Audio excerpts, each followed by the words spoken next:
Assalamualaikum warahmatullahi wabarakatuh. Saya Nurwadatul, NPM 1001012180056, Hukum Perbankan Syariah kelas B, akan menjelaskan mengenai peran Otoritas Jasa Keuangan dalam pengawasan perbankan syariah. Otoritas Jasa Keuangan menurut Undang-Undang Nomor 21 Tahun 2011 adalah lembaga yang independen dan bebas dari campur tangan pihak lain yang mempunyai fungsi, tugas, dan wewenang mengenai pengaturan, pengawasan, pemeriksaan, penyelidikan sebagaimana dimaksud dalam Undang-Undang Nomor 21 Tahun 2011 tentang Otoritas Jasa Keuangan. Pada dasarnya, undang-undang mengenai Otoritas Jasa Keuangan hanya mengatur mengenai pengorganisasian dan tata pelaksanaan kegiatan keuangan dari lembaga yang memiliki otoritas pengaturan dan pengawasan terhadap sektor jasa keuangan. Kewenangan pengawasan pada sektor perbankan sebagai salah satu sektor bidang jasa keuangan yang semula berada pada Bank Indonesia yang diatur pada Pasal 8 Undang-Undang tentang Bank Indonesia ditentukan bahwa pengaturan dan pengawasan bank merupakan salah satu tugas BI. Namun, sejak keluarnya Undang-Undang Nomor 21 Tahun 2011 tentang Otoritas Jasa Keuangan pada tanggal 22 November tahun 2011, kebijakan politik hukum nasional mengintrodusir paradigma baru dalam menerapkan model pengaturan dan pengawasan terhadap industri keuangan di Indonesia.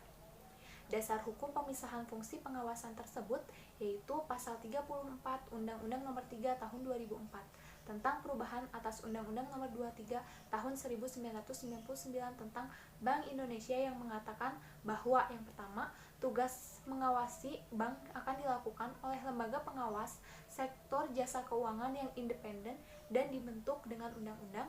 Yang kedua, pembentukan lembaga pengawasan sebagaimana dimaksud pada ayat 1 akan dilaksanakan selambat-lambatnya 31 Desember 2010. Tujuan OJK dibentuk antara lain yang pertama, agar seluruh kegiatan dalam sektor jasa keuangan terselenggara secara teratur, adil, transparan, dan akuntabel. Yang kedua, mampu mewujudkan sistem keuangan yang tumbuh secara berkelanjutan dan stabil. Yang ketiga, serta mampu melindungi kepentingan konsumen dan masyarakat. Di samping itu, tujuan pembentukan OJK agar Bank Indonesia lebih fokus kepada pengelolaan moneter dan tidak perlu mengurusi bank, karena bank merupakan sektor ekonomi. OJK mempunyai fungsi menyelenggarakan sistem pengaturan dan pengawasan yang terintegrasi terhadap keseluruhan kegiatan di sektor jasa keuangan. Tugas OJK sesuai dengan Pasal 6 Undang-Undang OJK yaitu melaksanakan tugas pengaturan dan pengawasan terhadap 1. Kegiatan jasa keuangan di sektor perbankan, 2. Kegiatan jasa keuangan di sektor pasar modal, dan ketiga, kegiatan jasa keuangan di sektor perasuransian, dana pensiun, lembaga pembiayaan, dan lembaga jasa keuangan. Untuk melaksanakan tugas pengaturan dalam menjalankan perannya, Otoritas Jasa Keuangan mempunyai wewenang pengaturan, di antaranya menetapkan peraturan pelaksanaan Undang-Undang Otoritas Jasa Keuangan, menetapkan peraturan perundang-undangan di sektor jasa keuangan, menetapkan peraturan dan keputusan Otoritas Jasa Keuangan, menetapkan peraturan mengenai pengawasan di sektor jasa keuangan, menetapkan kebijakan mengenai pelaksanaan tugas Otoritas Jasa Keuangan, menetapkan peraturan mengenai tata cara penetapan perintah tertulis terhadap lembaga jasa keuangan dan pihak tertentu, menetapkan peraturan mengenai tata cara penetapan pengelolaan pada lembaga-lembaga jasa keuangan, menetapkan struktur organisasi dan infrastruktur, serta mengelola, memelihara, dan menata usahakan kekayaan dan kewajiban, serta menetapkan peraturan mengenai pengenaan sanksi sesuai dengan ketentuan peraturan perundang-undangan di sektor jasa keuangan. Selain mempunyai wewenang pengaturan, OJK mempunyai wewenang tambahan untuk melaksanakan tugas pengawasan.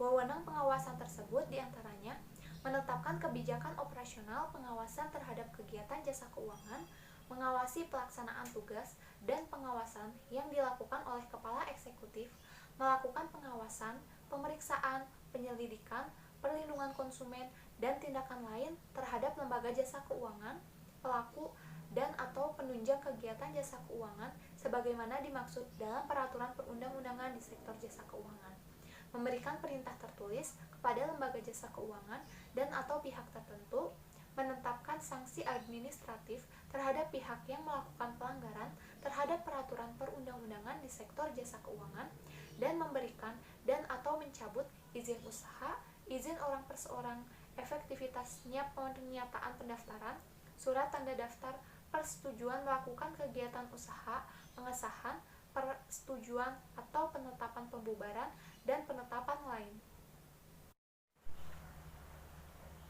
Otoritas Jasa Keuangan melaksanakan tugas dan wewenangnya dalam hal pengawasan berlandaskan asas-asas sebagai berikut. Yang pertama, asas independen, yaitu independen dalam mengambil keputusan dan pelaksanaan fungsi, tugas, dan wewenang OJK sesuai dengan peraturan perundang-undangan yang berlaku. Yang kedua, asas kepastian hukum, yaitu asas dalam negara hukum yang mengutamakan landasan peraturan perundang-undangan dan keadilan dalam setiap kebijakan penyelenggaraan OJK. Yang ketiga, asas kepentingan umum, yaitu asas yang membela dan melindungi kepentingan konsumen dan masyarakat serta memajukan kesejahteraan umum. Yang keempat, asas keterbukaan, yaitu asas yang membuka diri terhadap masyarakat untuk memperoleh informasi yang benar, jujur, dan tidak diskriminatif tentang penyelenggaraan OJK. Yang kelima, asas profesionalitas, yaitu asas yang mengutamakan keahlian dalam pelaksanaan tugas dan wewenang OJK sesuai dengan peraturan perundang-undangan.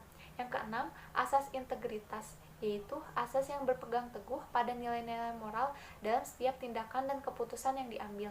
Yang ketujuh, asas akuntabilitas, yaitu asas yang menentukan bahwa setiap kegiatan dan hasil akhir dari setiap kegiatan.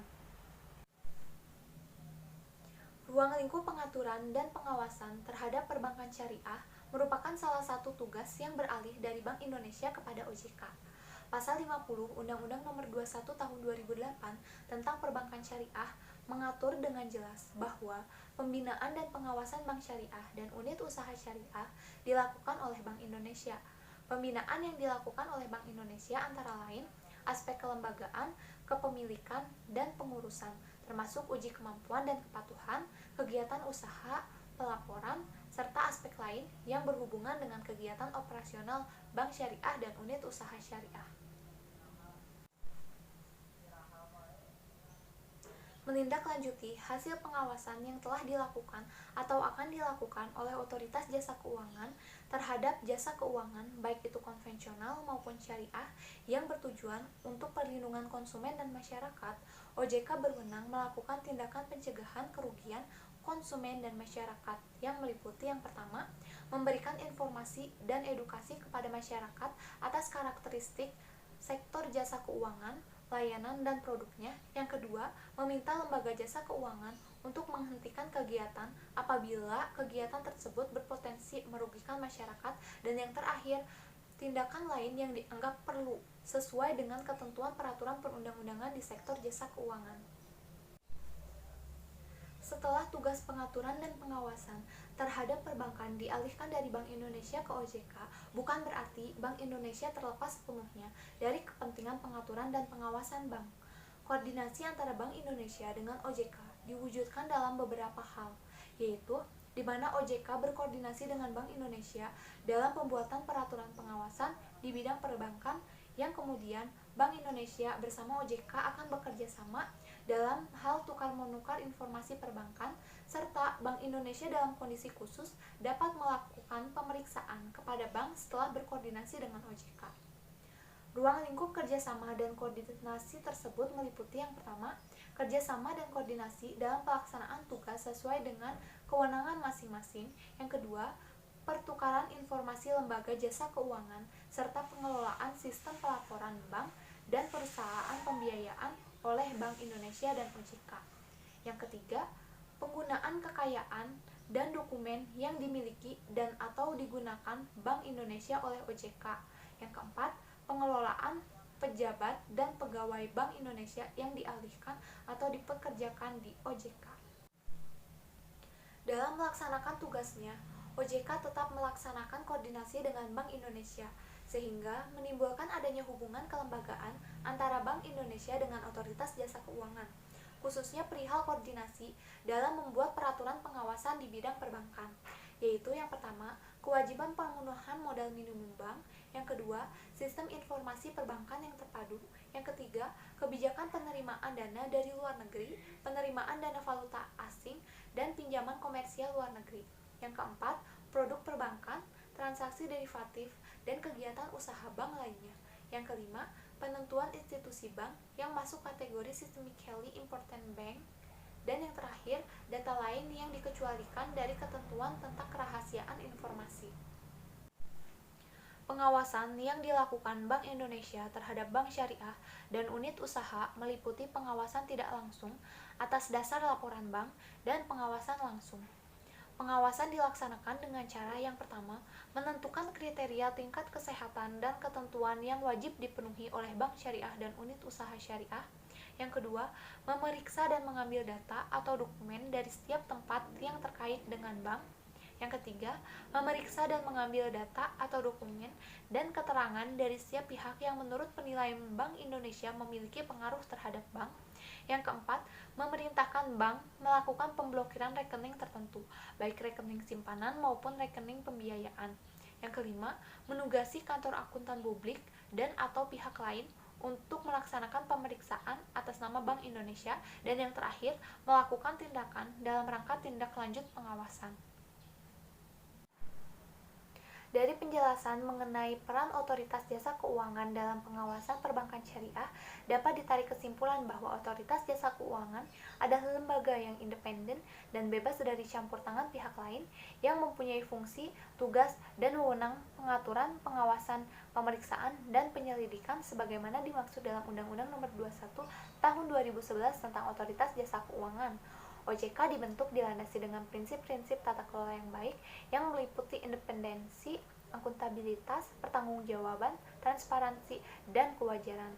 Secara kelembagaan, OJK berada di luar pemerintahan yang dimaknai bahwa OJK tidak menjadi bagian dari kekuasaan pemerintah, dan dalam melaksanakan tugasnya, OJK tetap melaksanakan koordinasi dengan Bank Indonesia sehingga menimbulkan adanya hubungan kelembagaan antara Bank Indonesia dengan OJK serta selalu melibatkan Bank Indonesia terlebih dahulu untuk menindaklanjuti indikasi bank bermasalah. Sekian dari saya, terima kasih. Wassalamualaikum warahmatullahi wabarakatuh.